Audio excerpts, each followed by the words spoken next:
18 രാത്രിയായിരുന്നു സംഭവം. ബംഗളൂരു ഫ്രേസർ ടൗണിലെ പുലികേശ് നഗറിൽ നിന്ന് ഭക്ഷണം കഴിച്ച് ഭർത്താവിനൊപ്പം മടങ്ങുകയായിരുന്നു നടിയും മോഡലുമായ ഹർഷിക പൂനാച്ച.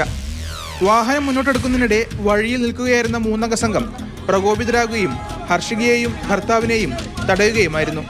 ഇതിനിടെ ഭർത്താവിനോട് ഹർഷിക കന്നഡയിൽ സംസാരിച്ചതോടെ അക്രമി സംഘം കൂടുതൽ പ്രകോപിതരായി. കന്നഡയിൽ എന്തിനാണ് സംസാരിക്കുന്നതെന്ന് ചോദിച്ച സംഘം ഭർത്താവിന്റെ കയ്യിലെ സ്വർണ്ണാഭരണങ്ങളും കാറിനകത്തുള്ള വിലപിടിപ്പുള്ള സാധനങ്ങളും മോഷ്ടിക്കാൻ ശ്രമിച്ചതായും നടി ആരോപിക്കുന്നു.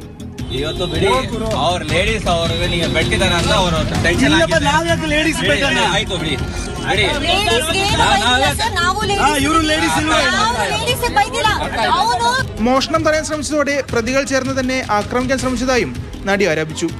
ഇതിനിടെ RR നഗർ പോലീസ് സ്റ്റേഷനിലേക്ക് നടി സഹായത്തിനായി വിളിച്ചു. പിന്നാലെ പ്രതികൾ സംഭവസ്ഥലത്ത് നിന്ന് രക്ഷപ്പെടുകയായിരുന്നു. അക്രമികൾ ഉറുദുവും ഹിന്ദിയും ഭാഷകളാണ് സംസാരിച്ചതെന്നാണ് ഹർഷിക പറയുന്നത്. സംഭവത്തിൽ ബംഗളൂരു പോലീസ് അന്വേഷണം ആരംഭിച്ചു. 2018 പുറത്തിറങ്ങിയ ചാർമിനാർ എന്ന മലയാള ചലച്ചിത്രത്തിൽ ഹർഷിക അഭിനയിച്ചിട്ടുണ്ട്.